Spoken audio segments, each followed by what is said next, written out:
broadcast. Especially Graham right now, be aggressive. Base running wise, go for that extra base. Right now you have nothing to lose, and that should have definitely been a double.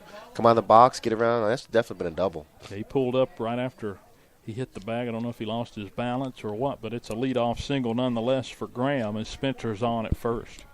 Now Griffith works against Justice. First pitch fastball, corner for a strike. Justice, a left-handed batter, as that one was outside to him. But a good pitch there, painting the black as the Cats playing double play depth. Haas playing up even with the bag at third base.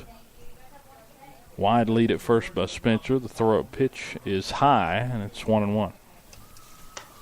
We'll see how much pressure they try to apply on the base pass, too. We haven't seen a lot of people try to run on Mouse behind the plate. I don't think he'll run if he didn't get that double. He wouldn't have had to worry about getting the second, would he? Swing and a miss. I don't. 1-2. I don't think he's going to try to steal here because I still believe he should already be on second. That ball rolled down the line there, but it just shows the athleticism. There's some speed in that outfield. There's athletes out there. Bobby did a great job getting over there and getting it back in. There's a strike at the knees and strike 3 called. As Justice couldn't get the bat off his shoulder, and that's the first strikeout for Griffith on the afternoon. Runner on first, 1 down, and here comes Howie Spencer, the catcher for the G-Man. Uniforms tonight, the Cats wearing their all gray uniforms, all pinstripe as well. Gray pinstripe on top and bottom is Bearcats across the front in orange with a white trim, black belts, black caps with the orange bill, and the big orange V with the white outline as the breaking ball misses outside. It's 1-0. Graham with yellow tops and maroon trim, maroon numbers, gray pants. Almost match. You said you weren't a believer in the all gray for home, but Coach Daniels wearing his. That was a strike outside corner, and it's 1-1. Baseball, the gray is supposed to be on the road. That's true. Cats usually go with the black or orange on the road. They do have a white, though, I'm pretty sure. This one's fouled back into the netting, 1-2. White you're supposed to wear at home. Wear the white pants with black top or an orange top. Oh, yeah, you could mix it up regardless, yeah. All white. I know they have all white. I want to say it's an all white Under Armour. They should be, I believe they're brand new uniforms. Maybe they've had some good luck in the grays. Big breaking ball stays high, and it's 2-2 to Spencer. Nick Miller waits on deck. He's the pitcher tonight for Graham. Lights are already on, getting ready for the night to show up, but we're pretty happy with the way it is right now. Usually when it's starting to get dark, you got to put on a jacket. I'm not sure we'll even have to worry. As a 2-2 misses high and goes to the backstop. Taking second is Spencer. And see, if you have the double right there, he's on third. That's true. I just be aggressive on the base path. Just be aggressive. Wild pitch there as Mouse couldn't get up there to it. It's hard to come out of a crouch all the way up to where that ball was.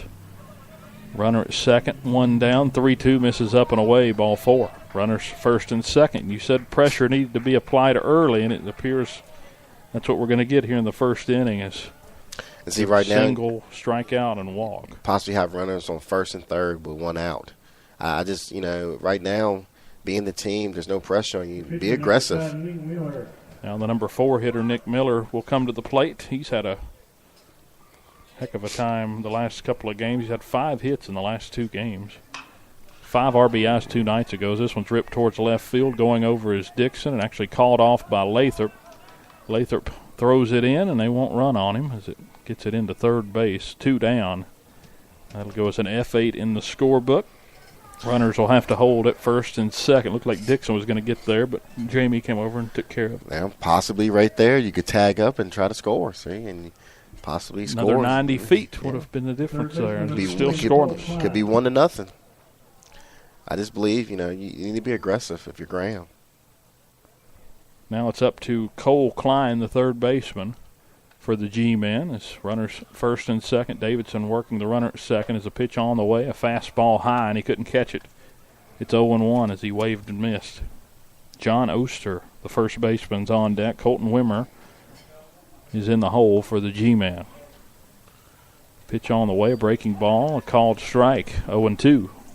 See, right now, Virginia High, We've got 2 outs. Let's not worry about the runner right now. I mean, if you did take off and still third, you get the last out, we're out of the inning. Griffith working quickly from the stretch, gets a fastball high, and he got him to offer and missed. 4 strike 3. No runs, 1 hit on the inning. No errors, 2 left on as Griffith strikes out 2 in the top of the first inning. We're still scoreless as we head to the bottom of the first here on the Bearcat Radio Network. You're not wired to have a response to this sound. You're neutral to it, and you can hear it repeatedly without feeling anything. But when we introduce a new stimulus, save the food, we've achieved pulling a natural or inborn response from you. Save the food, because 40% of all food in the US never gets eaten. Save the food. Cook it, store it, share it. Just don't waste it. For tips and recipes, visit savethefood.com. Brought to you by NRDC and the Ad Council. Follow Bearcat Radio on Twitter with the handle @VHS Bearcat Radio and on Facebook by searching Bearcat Radio for the upcoming broadcast schedule and shows on the flagship stream of Virginia High School Athletics. You know what really gets a party started? Indoor baseball. Yeah, just find a broom or a pool cue, and you can use like anything as a ball. Cans, bottles, shoes. Hey, bro, toss me that avocado. Most party fouls are pretty dumb, but if you decide to drink and drive underage, you could lose your license and your freedom. Underage drinking and driving, the ultimate party foul. Learn more at ultimatepartyfoul.org. Brought to you by the National Highway Traffic Safety Administration and the Ad Council. Bobby Medley will lead it off for the Bearcats here in the bottom of the first inning, followed by Jordan Dixon and Zach Griffith as we're still scoreless at Boyce Cox Field. Bearcats versus the G-Men. This is Dylan Hutton along with Coach Reese Sidnor here on Bearcat Radio. Let's take a look real quick as Nick Miller throws a couple of warm-up pitches at the G-Men defense.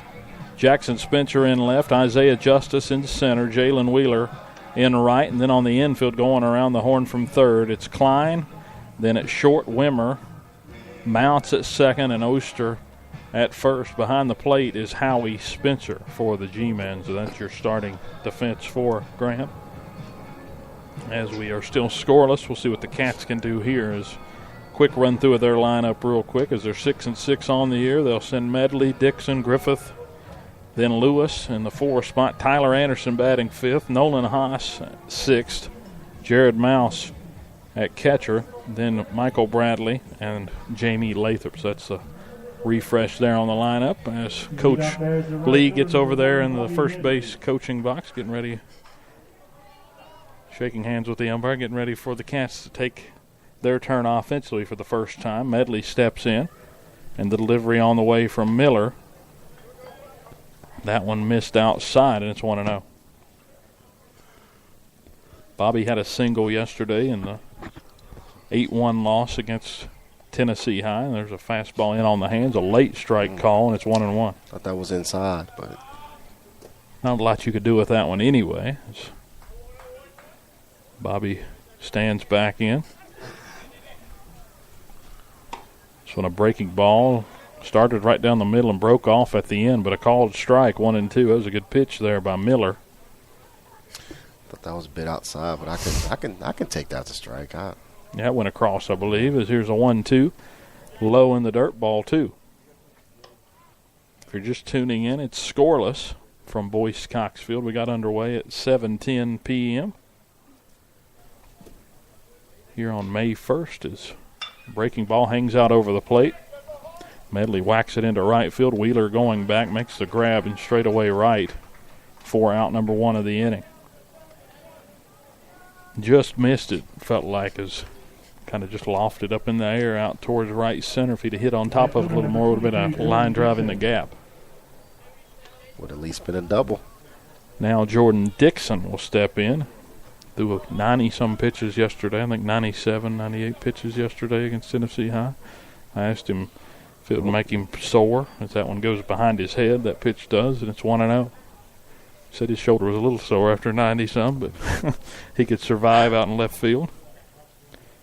It's always one of those things, like the next morning you wake up and you kind of feel odd, and then you get out here and you throw maybe 1 or 2 long tosses, and you're like, okay, I'm all right. But it's one of those, if you don't get out and throw right after, it can definitely sort of hang around and linger. Pitch on the way, 1-0 is a fastball around the knees, outside corner, and it's 1-1. That's why I never wanted to pitch. You don't have to worry about a pitch count. That's true. They just brought back a pitch count this year for high school, as this one's ripped high in the air towards center. Justice ranging in on the run and make the grab for out number 2. So 2 balls put in play by the Cats, but 2 flyouts, 1 to right now, 1 to center off the bat of Dixon. Just getting under the ball right now. I think they're filling them out a little bit, and they keep this up. I think they'll start getting some line drives here and start to get some base hits. They're just getting underneath the ball right now, though. Now Griffith will come up, try to keep this from being a 1-2-3 inning. Pitch on the way, a breaking ball, and he leans out of the way as it nearly clips him. It's 1-0. There's a good crowd this afternoon for Bearcat baseball. Well, it's nice weather now. This one a lofting fly ball into right center field. Wheeler going back, reaches up and makes a grab. A couple of feet shy of the warning track for out number 3. Cats go 1, 2, 3. Fly out to right, fly out to center, and fly out to right again. And it's a quick inning for them as we head to the top of the second. Still scoreless here on Bearcat Radio. Remember that you can listen to all our broadcasts on the go and downloading the Spreaker Radio app. Search Bearcat Radio. And you can follow our stream and get alerts for easy access, or you can visit Spreaker.com/Bearcat Radio. Each broadcast starts 15 minutes prior to game time. You can also go back and listen to all the broadcasts. I'm sure if you went back and listened to any basketball games, I know that I talked to Anthony Campbell, Jada's dad, and he said he's listened to that Chatham game probably 30 times. It's funny you say that. I mean, about once a week I'll go back and I'll listen to Chatham. I'll listen to the Ridgeview game. I don't know if I've listened to the Central game at all, but I've listened to Chatham, Ridgeview. I've listened to Gate City. So it was just amazing. It was an amazing season. So it's good to go back and watch that. But the girls they're ready for next year. They're gonna take that next step. So it's an exciting. This next year it seems like every sport. It's going to be pretty exciting. Baseball's not going to lose much after this season either, as far as seniors. Only going to lose 2, Griffith and Medley. But football-wise, after a good year, we got a lot of kids coming back. We do lose a lot of seniors, but we had a lot of sophomores, a lot of juniors. So we got a lot of kids coming back. It's very exciting. We got some kids who are ready to take that next step and not only get in the playoffs, but get that first playoff win and get to the second round and continue to try to play and we want to try to get a game on Thanksgiving, that Thanksgiving week. That's what we want to play for. You had the experience last year of hosting a playoff game for the first time in a while, so definitely that is big for the younger guys, and I'm sure I know those seniors were proud to be able to host. Unfortunately, the game didn't quite go our way. No. But they fought hard as the first pitch of the innings popped up high in the air and dropped by Michael Bradley out behind the mound. Will go as an E6 and put Oster on at first base. So an error to start the top of the second inning. Not a great play there. It has been a very exciting year for Virginia High athletics. Just with football hosting that playoff game, girls basketball making the run that they did, and then baseball. Baseball's gonna they're gonna make a run. So it's been real exciting. Soccer, I think their boys are doing pretty well right now. Wimmer at the plate. That's Colton Wimmer. Takes a first pitch for a strike down around the knees and outside. It's 0-1. Nate Mounts on deck. Runner at first after the error. That's Oster. Just a pop-up high on the infield that Bradley got too late and called off everyone else and couldn't make the grab. Is this a ground ball chopped towards short right at Haas comes across and throws across in time for the out. So Haas came out of nowhere there to cut it off, and luckily he did. I'm not sure Bradley could have got it on the charge as he'll gun down Wimmer on the fielder's choice. Oster that is, moves to second base, and it goes 5-3. I like that play right there. A lot of young players right there we try to throw it to second and see if they can get that lead runner. Let's take the easy out at first, and we'll take what we can get. That's a good play, good smart play there. First pitch on the way to Mounts, down for a ball, 1-0. As Mounts, the number 8 hitter. Wheeler on deck, runner at second base for Graham, and that's Oster. And one down. This one a swing and a miss. It's 1-1.